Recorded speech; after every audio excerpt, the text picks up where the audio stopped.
Chicken சப்சுயி எப்படி செய்கிறதுன்னு பார்ப்போம்.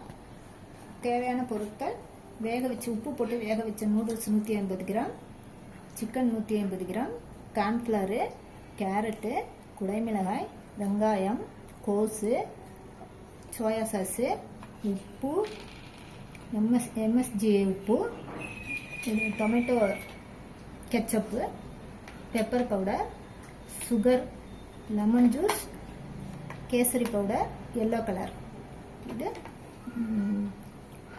Red chilli sauce, chaat masala. Noodles எடுத்துக்குவோம். இதில் 2 டீஸ்பூன் கார்ன்ஃப்ளவர் மாவு போட்டுக்குவோம். எல்லோ கலர் கேசரி பவுடர் கொஞ்சம் போட்டு, ஏற்கனவே உப்பு போட்டு வேக வச்சுருக்கேன். இது இப்போ நல்லா பிசைஞ்சுக்குவோம். அடுப்பில் ஆயில் போட்டுட்டு சிம்மில் வச்சுக்குவோம். சட்டியில் ஆயில் போட்டு சிம்மில் வச்சுட்டு தான் செய்யணும். இது அப்படியே பரவலாக எடுத்து போடணும். உங்களுக்கு தண்ணியை நல்லா வடிகட்டிடுவோம். அதில் வடிகட்டி தான் தட்டையணும். அப்படி இது பத்தலைன்னா, கார்ன்ஃப்ளவர் பத்தலைன்னா நீங்கள் கொஞ்சம் போட்டுக்கோங்க. பிசு இல்லைன்னா. வேக வச்சதுக்கப்புறம் உப்பு பத்தலைன்னா போட்டுக்கோங்க. கார்ன்ஃப்ளவர் போடும்போது போட்டுக்கோங்க. இப்போ இதை பெரட்டி போட்டு ஆயில் நிறையா போட்டால் உங்களுக்கு வேக வைக்க ஈஸியாக இருக்கும். ஆயில் கம்மியாக போட்டிருக்கேன் நான்.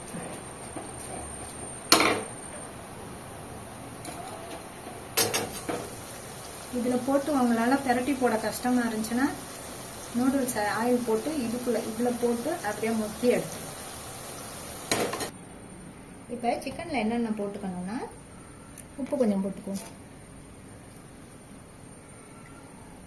எம்எஸ்ஜி உப்பு இது அரை டீஸ்பூன் போட்டுக்குவோம். பெப்பர் அரை டீஸ்பூன் போட்டுக்குவோம்.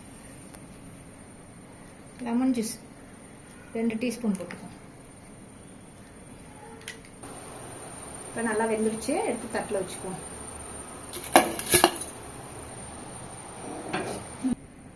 இதில் 1 டீஸ்பூன் கார்ன்ஃப்ளவர் போட்டுக்குவோம் சிக்கனில்.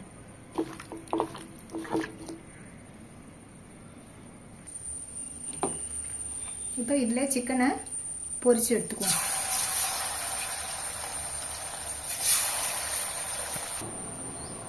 இப்போ இதே ஆயிலில் பூண்டு நான் முதல்ல உங்கள்கிட்ட காட்டலை. பூண்டு உரிச்சிட்டு சின்னதாக நறுக்கி வச்சுக்கணும். ஃபஸ்ட்டு போட்டுக்குவோம்.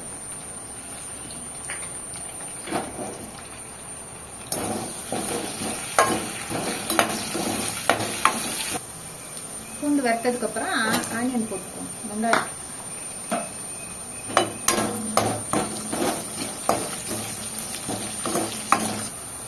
நூடுல்ஸ் பொரிச்ச ஆயிலில் போட்டதுனால நிறையா இருக்கு. நீங்கள் 25 மில்லி போட்டுக்கோங்க. போதும். குடைமிளகாய், கேரட், கோஸ் எல்லாத்தையும் போட்டு வதக்கிக்குவோம். வெங்காயம் முதல்ல போட்டேன். பூண்டு, வெங்காயம். இப்போ பொரிச்சு வச்சுருக்க சிக்கனையும் இதில் போட்டுருவோம். இப்போ பெப்பர்லாம் நான் முதல்ல அளவு சொல்லலை. அரை டீஸ்பூன் போட்டுக்கோங்க.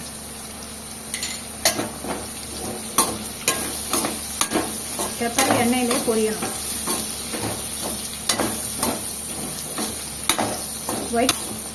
ஒயிட் பெப்பர் இருந்தால் நல்லது.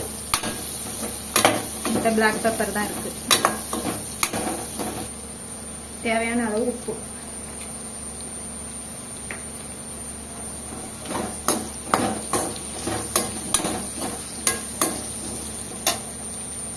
சாட் மசாலா அரை teaspoon,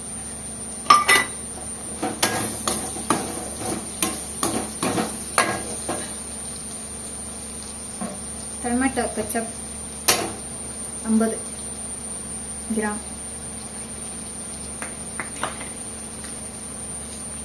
red chilli sauce 25 gram,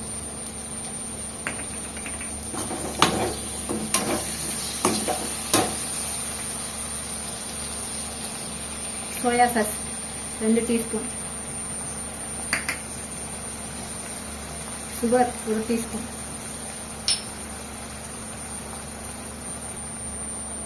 cornflour 1 teaspoon கரைச்சி ஊற்றிக்கணும்.